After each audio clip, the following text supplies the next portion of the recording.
Hello everyone, this is a speedrun submission by Flat for Dusk and Elysian Tale, any percent warps.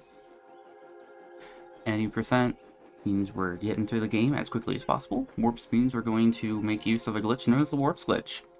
But let's not worry about that. For now, let's worry about how we're getting from point A to point B. Right now we're doing rocket jumps. Don't worry too much about them because we will be getting rid of them here in the next 20 seconds. I'll go ahead and start explaining the other option, which is ground dodge cancels, and eventually aerial dodge cancels. You just saw a few of them right there. Let me get some deer. So I flew over a cutscene trigger, basically. So just skip the cutscene. Cool. Yeah, ground dodge cancels. Generally speaking, when you are ground dodging, you have this animation where you land and you get back up and it's slow. But you can cancel that by simply doing an attack. We opt to do a downward slash, and it's just the fastest, and you just cancel that with another dodge. So you just chain those together forever. Alright, what I just did there though was quite impressive because that was a frame perfect trick that skipped a cutscene. Because you have to do it specifically like that because every other cutscene will let you just skip them. Just pause the game, hit skip, you're good to go. That one specifically, you need to... Oops, I don't need to go that way. That one specifically, you need to make the game pause, which this game will pause if you click off of it. If it is not the active window, it will pause. So we take advantage of that to have the game pause differently, so that way we can actually get the correct text to skip the cutscene. Alright, but here is the aerial version of the ground dodge cancels. The power we just picked up was Aerial Dust Storm. That is another powerful move that, I mean, just vanilla lets us fly. Like, hello, thank you, side event. So I just hit a side event. They're really kind of annoying. Like, anything that, I guess, draws text to the screen, more or less, is a side event. And those will lock your inputs. That's why I just kept going to the left when I wanted to go to the right. Alright, got that. Alright, that's good enough.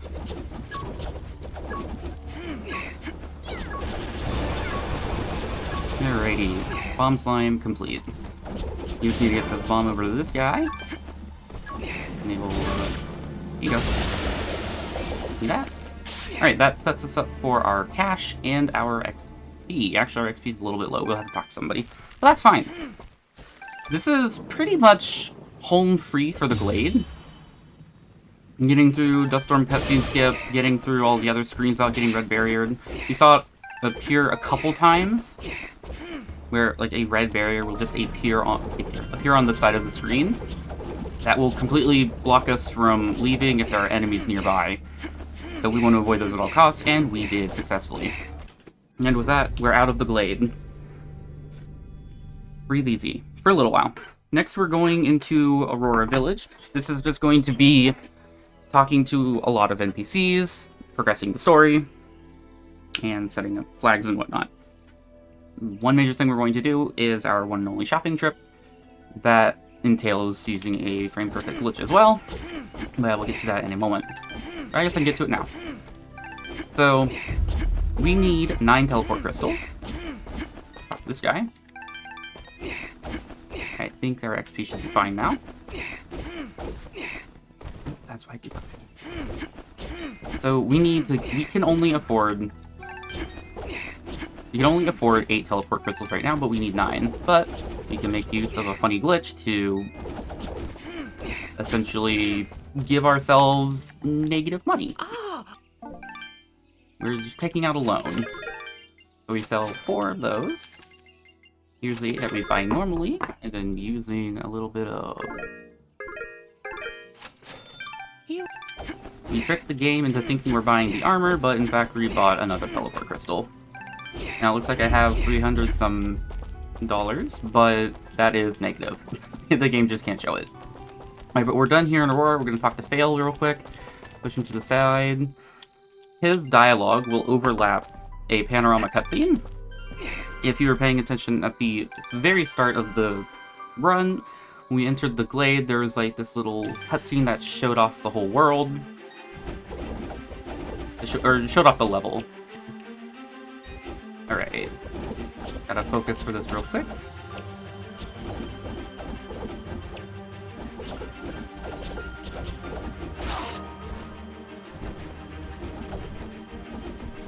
Okay, should be good. So this is really fleshy.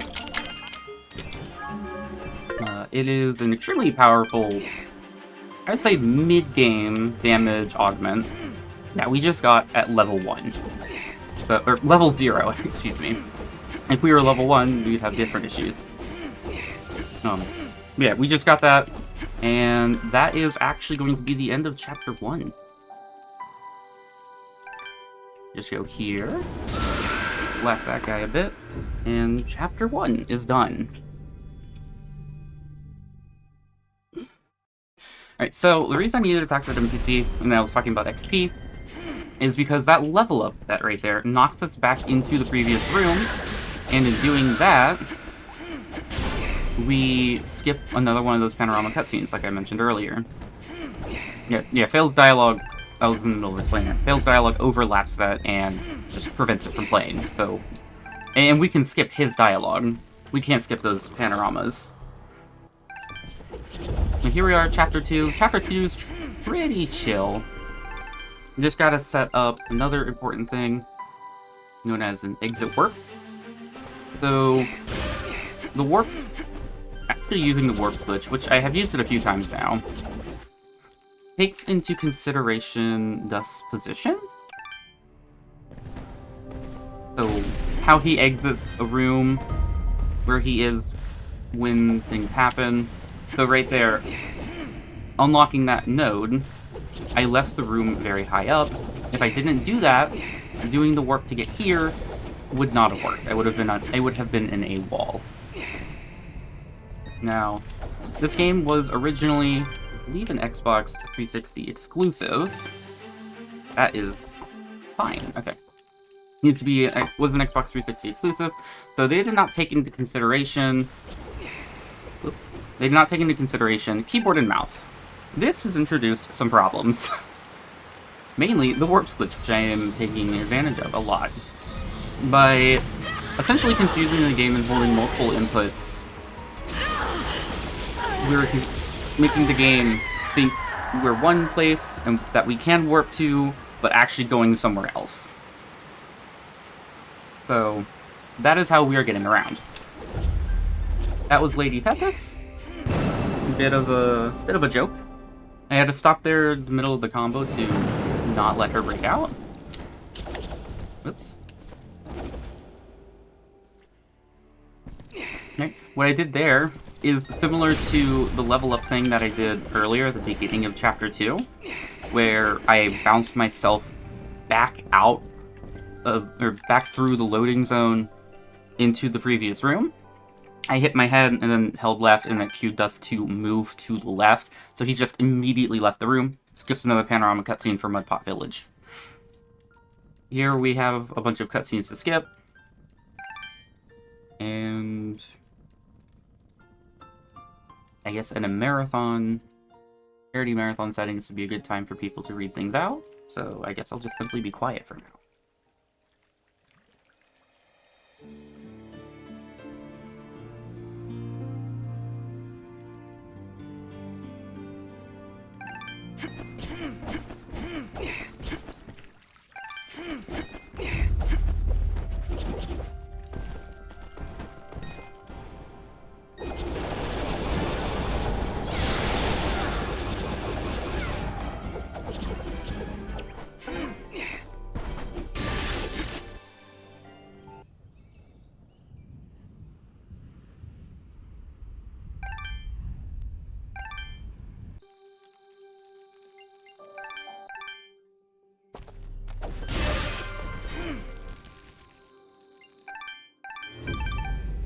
Okay, so that was a funny little skip. So if you've noticed between every single chapter transition, because we're now in Chapter 3, there's been a little sweeping animation with Dust and Fidget. That is I just skipped that. And here we are in Chapter 3. This is Sorrowing Meadow. Probably the hardest part of the run. There is just basically a lot of platforming, a lot of movement to get through. Because what we need to do is we need to warp all over the place and find a bunch of different mementos so we can unlock the final boss, or not the final boss, to unlock the boss of the area, so that way we can get to the rest of the game. Luckily, with the warp switch, like I said, we'll be warping all over the place. So getting to the items will be easy. It's basically just going to be a bunch of escape sequences. So, number 2.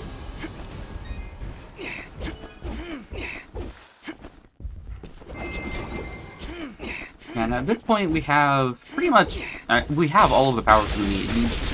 I can't quite remember why, but the Iron Grip, we don't need Iron Grip to actually beat the game, but I do believe it does cause issues if we don't pick it up for some reason.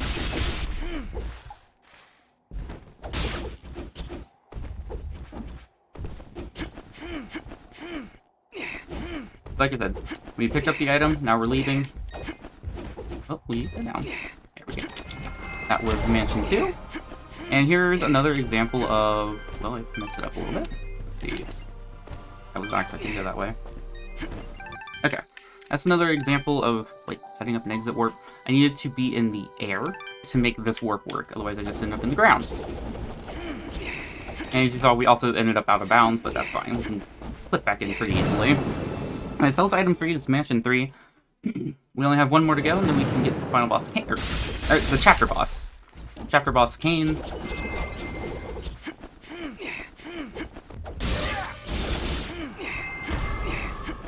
Need to be very careful around these hooded figures, as they can ruin my day. I have, in one instance, brought that guy all the way to the end of the zone right there, and that caused him to more or less soft lock me, because I have no way to hit him, and because they can't be hit by melee attacks, that's the issue, so only Fidget can hit him, and Fidget is doing 1 damage right now, because we're in Chapter 3 at level 2. Alright, so a little bit of a detour here. What we need to do for this is blow up these walls. Because if we don't do this, when we go to leave the mansion, we will be in those walls, and there is nothing we can do about that. We are just stuck. So we go here, clear up the entrance, and now we go get our last item. It's not that, that's just some lore. This is. Alright. Probably the worst room in Sorrowing Meadow. Hope I can not get red barriered. Alright, we're good. That room right there so very frequently gives the red barrier, and it's just, it just takes a while to clear out the enemies there because they're awkwardly far away, and it's just, to jump around, and it's just more or less annoying. Alright, but we're pretty much home free now. All we have left is Kane. Kane is the name of the boss of the chapter. He is still a major problem. He can really take our lunch money and not give it back. Hopefully he'll be nice. I'm gonna make sure he has to save, just in case things go super cattywampus. But we're going to be taking advantage of iframes that you get from pausing. If you stand perfectly still, he can't hit you. Or if you stand perfectly still and pause, he can't hit you. Ideally, we don't see these swipe attacks that he's been giving us, because we actually need to pause through them, but these ground slams are fine. Assuming our position is okay.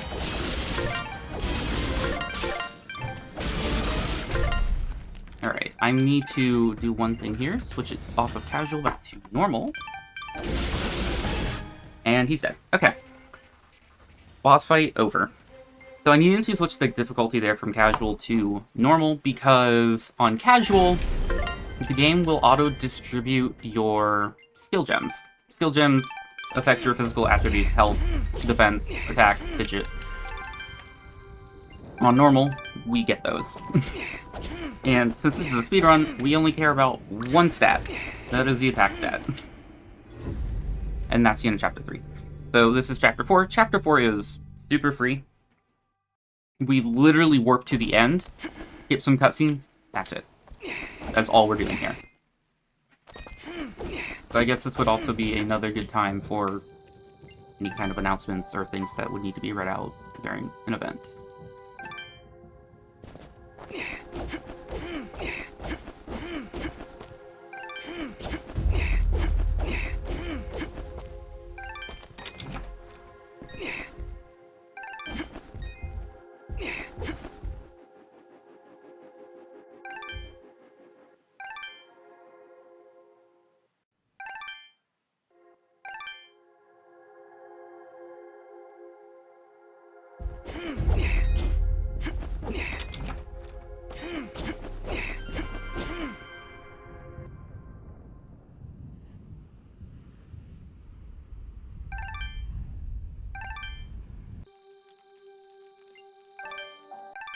Okay, so, like before when we were talking to Fail, we shoved him to the edge and then talked to him to overlap the panorama cutscene. We're going to do that before we enter Chapter 5 in the final zone, with Gian. That's Gian. Alright, so, here we are, Chapter 5, final chapter. We talked to Gian as we left. We also talked to him because every time you talk to an NPC for the first time, they give you a little bit of XP. And before we go there, we need to set up another exit warp. We specifically need to leave this area high up in the air for this warp to work. And this is also the last warp of the game. Found one. There we go. Alright. And here comes all of the skill gems I mentioned. As you can see, all we care about is damage. And here's Gaius. Gaius can do one of two things. Well, yeah, he can do one of two things. He can be really nice, or he can control us into oblivion. Right now, he's being extremely nice. If you recall at the very beginning of the game, there it is. That is a parry. He has a very low chance to parry in the air. You wouldn't believe that, considering how many times he can just do it. Alright, we need to avoid these. If we get hit by those, we'll get like a status effect and a cutscene. We don't want that. That was my fault, I dropped the combo. Alright, he is being a right rude guy. That was my fault, I just tried to bring him into the lava. Alright. All we want to do is just hit him a few times, loop him. Like I said, he can just throw... He can just parry us, and there's nothing we can do about it. We just bounce off and just have to hope that we don't land super far away.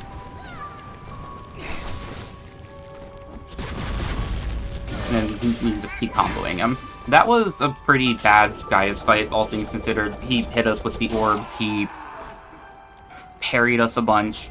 Like I said, I think it's like a 1 in 40 chance to parry in the air, but he just parried me like 10 times. So, it's weird how it calculates. Okay, so here we are, final sequence. All we need to do is hold right. Except that this is the warps category, and earlier in the run, I made a game save on the map screen. And the game doesn't know what to do with that. So by loading that, we can skip the crawl. And that's time. You're not Cassius. Yes, I am. Yes, you are. But Cassius is gone. As is